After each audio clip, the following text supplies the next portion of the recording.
സർവീസിൽ നിന്നും വിരമിച്ച ശേഷം പതിയെ കൃഷിയിലേക്ക് വഴിമാറി. ഇന്ന് കൃഷി അദ്ദേഹത്തിന്റെ ജീവനും ജീവിതവുമാണ്. തരിശുഭൂമി പൊന്നാക്കി മാറ്റി കൃഷിയിൽ വിജയഗാഥ രചിക്കാനൊരുങ്ങുകയാണ് കുറുമാത്തൂരിലെ ജനാർദ്ദനൻ ചേട്ടൻ. അദ്ദേഹത്തിന്റെ വിശേഷങ്ങൾ കാണാം. കുറുമാത്തൂരിൽ വൈശാഖം വീടിനോട് ചേർന്നാണ് ജനാർദ്ദനന്റെ 1.25 ഏക്കർ കൃഷിയിടം. കാസർഗോഡ് ഗവൺമെന്റ് കോളേജിൽ ടൈപ്പിസ്റ്റായി സേവനമനുഷ്ഠിച്ച ഇദ്ദേഹം 2014 ജോലിയിൽ നിന്ന് വിരമിച്ച ശേഷമാണ് കൃഷിയിലേക്ക് തിരിഞ്ഞത്. മുൻപ് റബ്ബർ കൃഷിയായിരുന്നു. 1 വർഷം മുൻപാണ് പച്ചക്കറി കൃഷിയിലേക്ക് വഴിമാറിയത്. ചെങ്കൽ ഖനനം നടത്തിയിരുന്ന സ്ഥലമാണ് ജനാർദ്ദനൻ ഇപ്പോൾ പച്ചക്കറി തോട്ടമാക്കി മാറ്റിയിരിക്കുന്നത്. ഇത് 2014 മുതലാണ് തുടങ്ങിയത്. പിന്നെ ഇപ്പം ഈ കാണുന്ന മട്ടിയും ഇതൊക്കെ ഈ 1 വർഷമായിട്ടില്ല.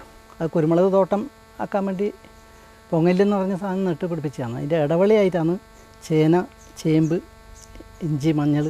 ഇതിൽ ആദ്യം അന്ന് പിന്നെ ഞാൻ അന്ന് റിട്ടയറായി വന്നതിന് ശേഷം ആണ് ഇവിടുത്തെ. ഇതെല്ലാം കപ്പണിയായിരുന്നു. മണ്ണിട്ട് നികത്തിയിട്ട് തുടങ്ങിയതാണ്.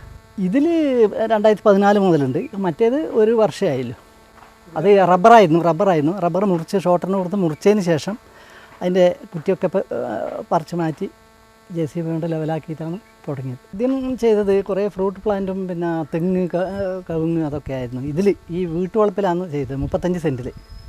അതിന് ശേഷമാണ് പിന്നെ 1 ഏക്കർ സ്ഥലം കാഷ്യൂ കിങ് മാവും അപ്പുറത്തെ ഭാഗത്ത് കാഷ്യൂ കിങ് മാവും പിന്നെ ഇപ്പം ഈ പൊങ്ങല്ലെന്ന് പറഞ്ഞ മട്ടി അപ്പുറത്തേത് മഞ്ഞളും പിന്നെ ഈ കാഷ്യൂ കിങ് എന്ന് പറഞ്ഞ പിന്നെ മാവാണ്, കശുമാവാണ്.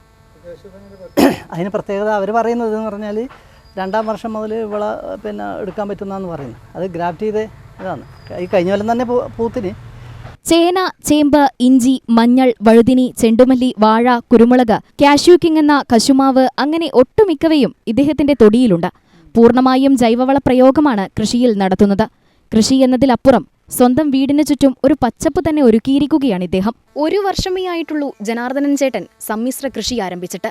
തരിശായി കിടക്കുന്ന ഭൂമി മണ്ണറിയുന്ന കർഷകന്റെ കയ്യിൽ കിട്ടിയാൽ അവിടെ പൊന്നുവിളയുമെന്നതിന്റെ തെളിവാണിത്. ഷാജി കിളറയ്ക്കൊപ്പം ലിസ ജനാർദ്ദനൻ, സീൽ ന്യൂസ്.